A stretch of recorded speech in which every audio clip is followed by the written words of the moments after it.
removal, a 10-cent a gallon gas tax increase, along with strengthening Delaware's infrastructure. Some big ticket items, and that's why Delaware Transportation Secretary Shailen Bhatt is here as our first person. So glad to have you here, Secretary. It's nice to be back. You know, let's start real quick. Let's talk about snow removal. DelDOT has spent nearly $10 million. That's almost triple, I believe, what was budgeted. Yes. So how do you now make adjustments for that, and do any projects get cut as a result? So what happens is that our snow removal budget, we budget about $3.5 million a year. And again, it's not snow removal, it's storm. So we've actually had a couple of years, we've had a couple of hurricanes, and we were blessed this year not to have one, but that will also tend to drive our budget up as well. But this year we were at $10 million before they've started naming the winter storm. So I think it was Winter Storm Pax. Yeah. That hit us last week. We had another little event yesterday. So, you know, we're going to be north of $10 million. And what happens with that money is that will then just come out of our capital budget. So that means there is $10 million less that is available for projects. So just to use round numbers, if I had $100 million for capital projects in my budget before, I go over $10 million on my snow budget. Now I have $90 million that's left over for the year for capital projects. So everything kind of suffers, all the projects. It's not like one project would be targeted as a result. Well, it would be a case of, where can we, I mean, projects are a complex animal to have to tame. They're in different phases. You have right-of-way issues. So a project's ready to go. A property owner says, I don't like my offer, and now we got to go to condemnation.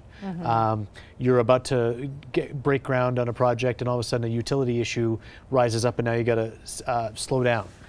And so, it's constantly juggling projects to see which ones are ready to go. And so what we would do with that $10 million is just say, okay, let's find the projects that are ready to go. And if there's one that we thought was going to delay, we just pull that one back a little bit.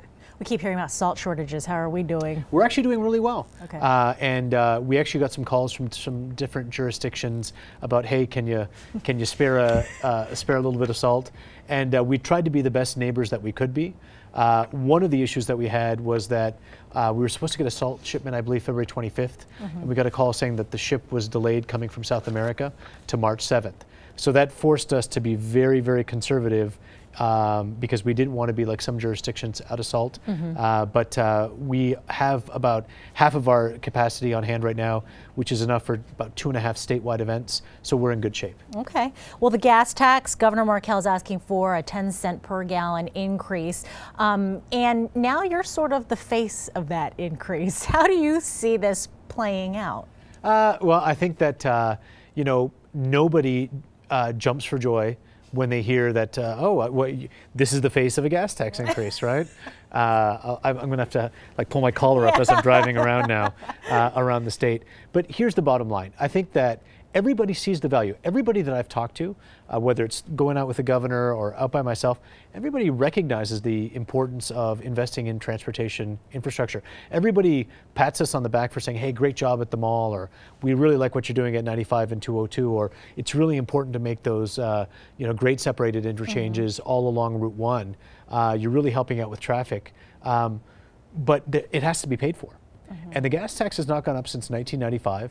$1 of purchasing power from the Transportation Trust Fund today is worth 65 cents of what $1 bought because construction costs have gone up. I'm not paying companies, for our construction projects what we were in 95. People are driving more fuel efficient vehicles. So this is something that a lot of states are doing, and it's just time for Delaware to take that step. We keep hearing that is the argument for. We haven't had an increase in so long. This is kind of our time to pay our share.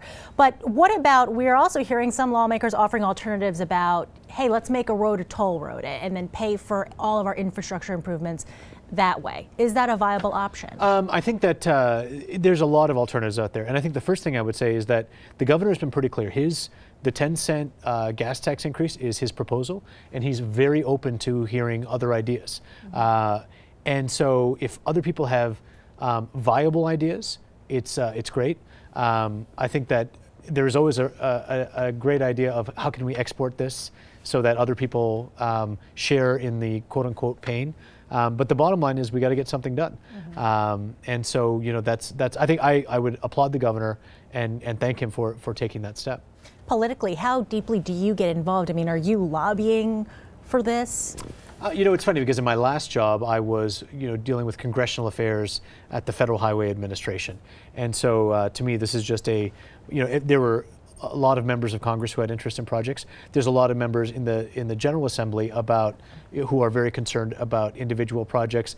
I think my role is to not be political. My role is to say, it's either X or it's Y. Mm-hmm. But if you say you want X, which is not, you don't want to take a difficult vote and you don't want to pass a gas tax, then we've got a pretty small capital program, and these are the consequences. So it's not just that you're voting against a gas tax increase, you're voting against safety projects, you're voting against municipal street aid, you're voting against suburban street improvements, you're voting against just a lot of things, and I think that that's part of the discussion right now. I think there's an automatic visceral reaction to say, any tax increase is a bad thing, particularly during a year like this year.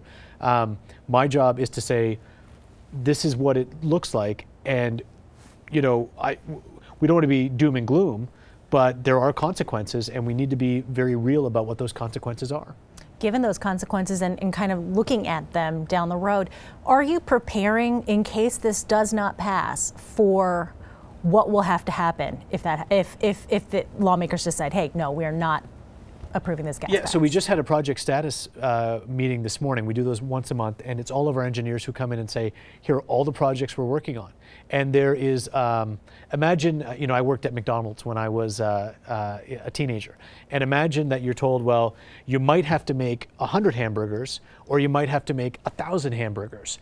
But I can't guarantee until just before you got to start making them how much it's going to be. So you got to be calling right now to make sure you all have the supplies, everything's in order. And so I feel there's great uncertainty for our folks right now about, because we can't mobilize and start a bunch of projects and then find out we don't have the money, because that's going to cost us. So, what we need is certainty. So the sooner this can get resolved, the better. But we also recognize we could be down to June 30th, or we might not get anything. So we just got to be prudent about how we advance right now. But is that smart to hinge the future of so many projects onto something that might not even happen? Well, I think that it is it's something that has been going on in this country. It's not a Delaware issue. It's been going on in this country for a long time. And, when I was at the federal level, we were dealing with the fact that the Highway Trust Fund, the Federal Highway Trust Fund, was becoming insolvent. I think the challenge is, unless there is, the political system that we have, generally responds to crisis, right? And so, and that's not a good thing. It's not a bad, actually, it's definitely not a good thing. But it's kind of the way it is. And so, in a perfect world, I would say, everything else has gone up in costs, and so we need to go up in costs, and everybody would just sort of sagely nod their heads and make it happen. But that's not the way it works, and so we're trying to make the best out of a tenuous situation.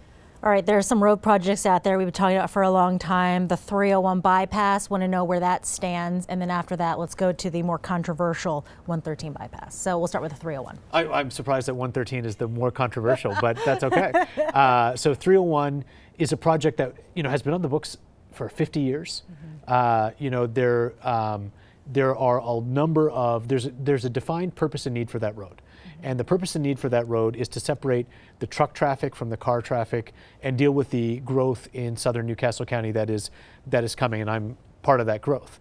And so when I got here, though, I was very concerned about the traffic projections that we were using. And so one of the things that I asked for was a second traffic study.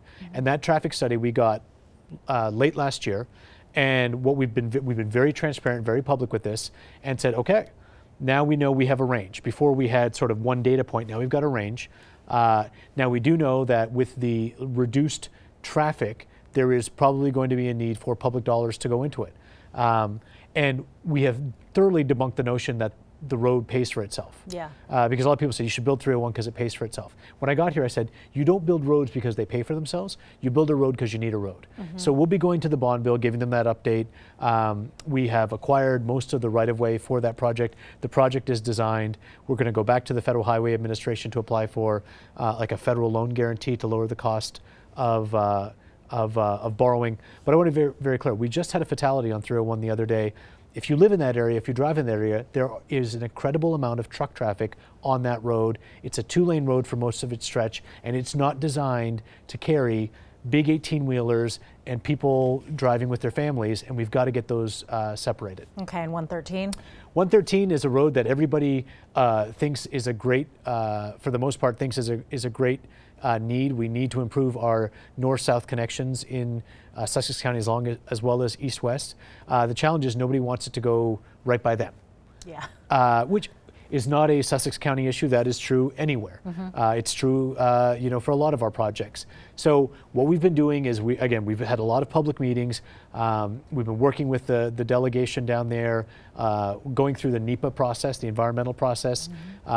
Millsboro is in particular, they're trying to ban trucks in Millsboro right now, which is the only way to get east-west there. So we're really focused on a way to get east-west right now from 113 over to 24. And so we're working through that, but I think that we'll probably have more of an update later in the year. Okay, well, Shailen Bhatt, our time is up. Delaware Transportation Secretary, thanks for sitting down with us. You can follow coverage of the gas tax debate here on First and at your home for Delaware News, newsworks.org/Delaware.